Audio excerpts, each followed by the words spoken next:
Nos próximos capítulos da novela Além da Ilusão, o verdadeiro Rafael Antunes vai despertar do coma. A essa altura da novela, Davi e Isadora já estão juntos, mas Joaquim não aceitará esse relacionamento. O vilão ficará sabendo do verdadeiro Rafael e armará um plano com a ajuda de Úrsula para acabar com Davi.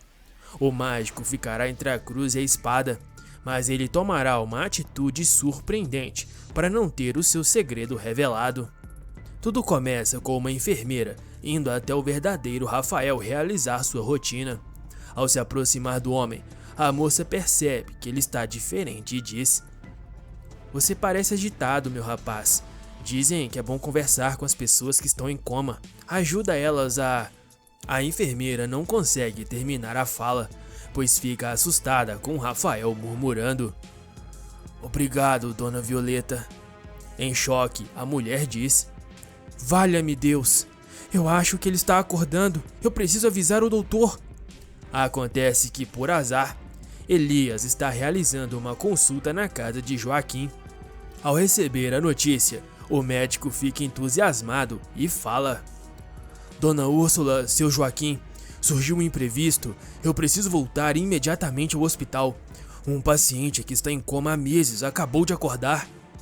Com um ar de deboche, Joaquim comenta: "De certo, mais um pobre infeliz que vai pedir emprego na fábrica." Úrsula corrige o filho na frente do médico, falando: "Não fale assim, Joaquim. O pobre homem não tem culpa de ser pobre." O médico então comenta: "O paciente não é daqui. Não sabemos nada sobre ele. O encontramos sem documentos. Ele estava no trem que sofreu um acidente grave há alguns meses. Aliás, a enfermeira me disse uma coisa intrigante." Debochando, Joaquim pergunta: "O que pode ser intrigante vindo de um indigente?" O médico responde: "A enfermeira disse que suas primeiras palavras foram: 'Obrigado, dona Violeta.' Não é estranho que ele a conheça vindo de outra cidade?" Antes da resposta, eu quero te pedir para deixar o seu like no vídeo. É só clicar no joinha que fica aqui embaixo. Voltando ao resumo, Úrsula fica surpresa na hora. Ela não consegue juntar os fatos, mas pergunta: "Doutor Elias, de onde veio o trem que sofreu o acidente?" O médico responde: "De São Paulo. Bom, eu sinto muito, mas agora eu tenho que ir." Ao sair da casa, Úrsula fica ainda mais intrigada. Ela então comenta com Joaquim: "Você não achou estranho, meu filho?" Confuso, Joaquim pergunta: "O que, mamãe? É apenas um pobre coitado, sem eira nem beira." No entanto, Úrsula é esperta demais e completa: "Talvez você tenha razão, meu filho, mas algo não está me cheirando bem. Acho que isso vale um pouco da minha atenção." Enquanto isso, o médico vai correndo até o hospital. Ao chegar onde está o paciente, ele pergunta: "E então, o rapaz acordou? Ele disse mais alguma coisa?" A enfermeira responde: "Ele está dizendo algumas coisas sem sentido e não consegue ficar com os olhos abertos. Doutor, será que ele ficou cego?" O médico responde: "Duvido muito. Isso deve ser apenas o efeito de dormir por tanto tempo." Elias então se dirige ao paciente e pergunta: "Meu rapaz, você está me ouvindo? Você sabe dizer o seu nome?" Com extrema dificuldade, ele fica calado por alguns segundos, mas em seguida responde: "Eu estou confuso, não consigo enxergar." O médico então diz: "Se acalme, isso é normal, é um efeito passageiro. Mas o mais importante agora é saber se você se lembra de alguma coisa. Qual o seu nome?" O homem responde: Meu nome é Rafael Antunes." Elias se assusta na hora, pois se lembra que já conheceu um Rafael Antunes. Ele então se afasta um pouco e fala para a enfermeira: "Isso não é possível. Ele não pode ser o Rafael Antunes. Eu conheço esse homem e ele trabalha na tecelagem tropical." A enfermeira comenta: "Ele deve estar confuso, doutor. O pobre coitado passou meses em coma." Rapidamente, o médico volta a se aproximar e pergunta: "Para onde você estava indo? O que você veio fazer em Campo dos Goitacazes?" Ainda confuso, Rafael responde: "Eu vim para trabalhar em uma fábrica. Não consigo me lembrar o nome. Eu não consigo me lembrar de nada. Nessa hora, Rafael começa a ficar mais agitado. O médico então diz: se acalme, rapaz. Você está evoluindo rápido. Fique tranquilo que em breve você vai sair daqui e retomar a sua vida, seja lá onde for. Em seguida, conversando a sós com a enfermeira, o médico comenta: é muito estranho as coisas que esse rapaz diz. Ele parece estar vivendo as memórias, a vida de outra pessoa. A astuta enfermeira responde: e se o senhor conversasse com o verdadeiro Rafael Antunes, aquele que está trabalhando na tecelagem tropical? Talvez eles se conheçam ou tenham conversado no trem. Isso explicaria as informações que o nosso paciente tem. O médico responde: você tem razão. Eu vou agora mesmo à Vila dos Operários, onde o Rafael está morando, e vou perguntar a ele. Cuide do nosso paciente, que eu volto em breve. O doutor não perde tempo e vai direto até a Vila dos Operários. O problema é que ele descobre que o Rafael está trabalhando e decide ir até a tecelagem, já que está muito intrigado com essa história. Chegando à fábrica, o médico vai até a sala de Rafael e fala: boa tarde, Sr. Rafael. Eu posso entrar? Gostaria de conversar um assunto importante com o senhor. Davi responde: o senhor me ajudou tanto quando eu me machuquei no trem. Em que eu poderia ser útil? O médico aproveita a deixa e pergunta: exatamente sobre o acidente que eu quero te falar. Você se lembra de um homem alto, aparentando ter uns 30 anos, bem apanhado e de terno? Davi fica tenso na hora. Ele se lembra de esbarrar com Rafael, mas sendo esperto, o mágico finge não reconhecer as características e pergunta: falando assim, doutor, eu não consigo me lembrar especificamente, mas por que a pergunta? Nessa hora, Úrsula, que já tinha ficado intrigada com o que o médico disse em sua casa, passa na porta que está entreaberta e ouve a resposta do Dr. Elias. Na verdade, tinha um homem nesse trem. Ele ficou em coma durante todo esse tempo, mas agora ele começou a despertar. Ainda que esteja muito confuso, é verdade, ele começou a se lembrar de algumas coisas, mas diz outras sem sentido, como quando eu perguntei o seu nome, ele respondeu que se chamava Rafael Antunes e que estava vindo trabalhar em uma fábrica. Davi soa frio. Ele percebe que pode ser desmascarado a qualquer momento. Já Úrsula, do lado de fora, fica boca aberta e comenta sozinha: isso é muito interessante.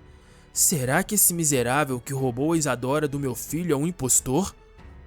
Voltando à conversa com o médico, Davi disfarça e diz: isso é muito estranho. Mas por que o senhor veio falar comigo? Eu não sei se posso ajudar. Não me lembro de ninguém assim. Elias comenta: na verdade, pensei que talvez você pudesse nos dizer alguma coisa.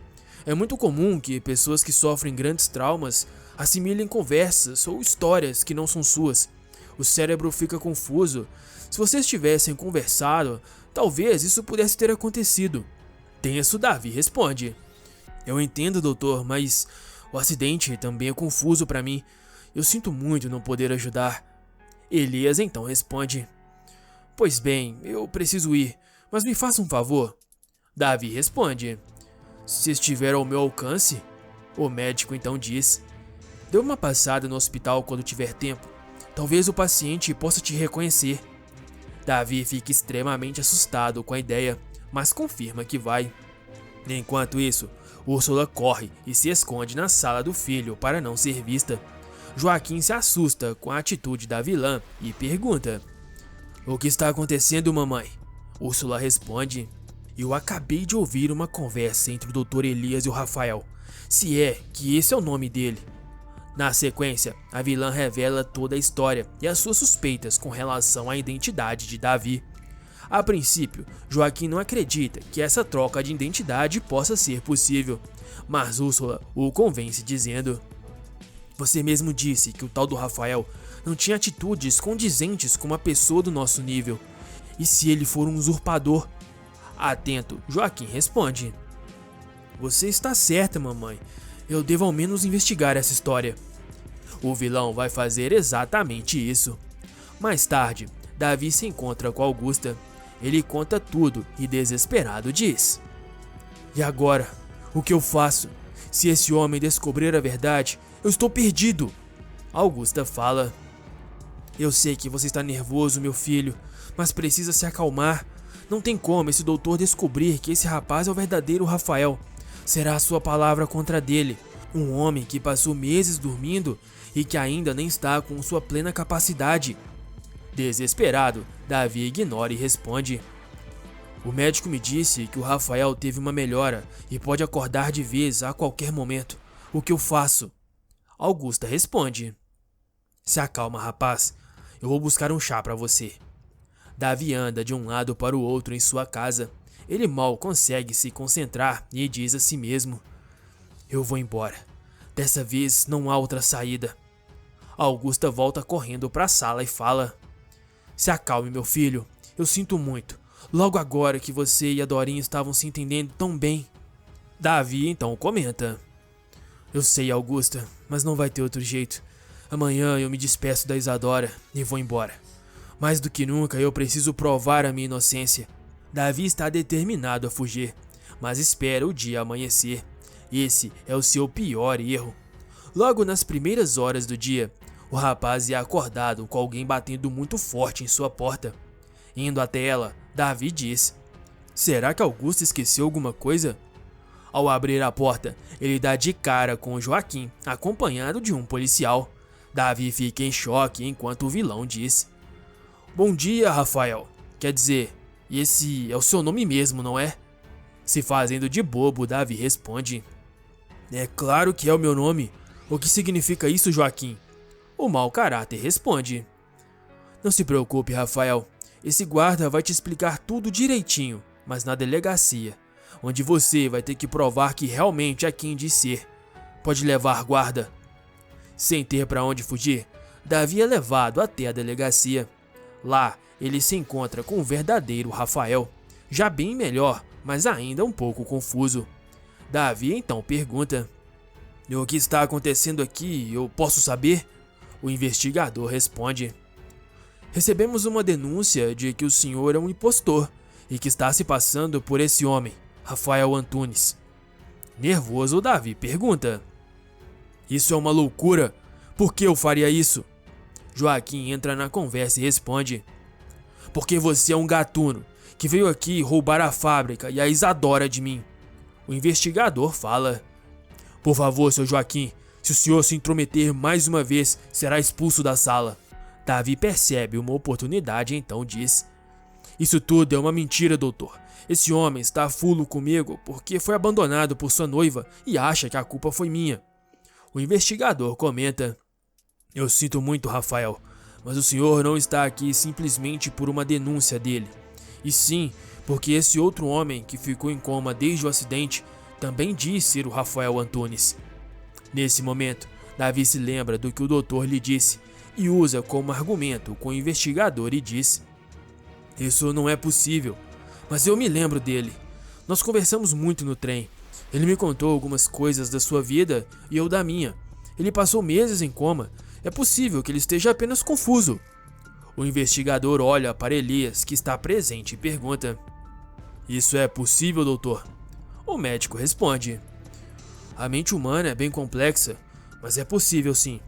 Como podem ver, ele está ainda confuso e ainda não se recuperou totalmente. O verdadeiro Rafael mostra muita fraqueza, mas ainda assim ele sussurra: Eu não estou confuso. Eu sou o Rafael e posso provar. Eu tenho um professor da faculdade que pode confirmar isso. O investigador olha para Davi e pergunta: O senhor também falou sobre esse professor da faculdade para ele? Tenso, Davi responde: Eu acredito que sim. Foi uma viagem longa e ele era meu amigo. Joaquim volta a se intrometer e diz: Ele está mentindo, esse descarado. O investigador pensa por alguns segundos e diz: Eu vou ligar para a sua faculdade e vou procurar esse professor que é seu amigo e também tentar encontrar alguns registros. Assim vamos verificar quem está falando a verdade. Mas até que isso aconteça, o senhor Rafael Antunes está proibido de sair da cidade. Ouviu bem? Muito esperto, Davi se lembra do nome da faculdade descrito nos diplomas de Rafael e também do nome desse professor. Mas ainda assim ele responde: Eu vou entregar tudo, senhor. Eu entendi. Não se preocupe, eu não vou sair da cidade. Não tenho o que temer. O investigador responde: Ótimo. Até lá, eu também vou deixar um guarda lhe acompanhando. E ao seu paciente também, Dr. Elias. Davi fica desesperado e, para piorar, Joaquim se aproxima dele na saída e diz: Agora, seu gatuno, você vai ver. Vai mofar na cadeia por falsidade ideológica. É um crime grave. Mas não se preocupe, eu faço questão de contar pessoalmente para Isadora e para a mãe dela que você é um impostor. Davi entra em pânico, mas sua única chance é fugir ou fazer com que Matias diga a verdade. Qual seria o melhor castigo para o Joaquim? E quanto ao Matias, o Davi deve fazê-lo confessar a verdade? Deixa aí nos comentários a sua resposta e aproveita para dizer de qual cidade você assiste a novela. Bom pessoal, aqui na tela estão passando outros vídeos que eu tenho certeza que você vai gostar. Basta clicar para assistir. Bom, eu vou ficando por aqui. Fiquem com Deus e até um próximo vídeo. Fui!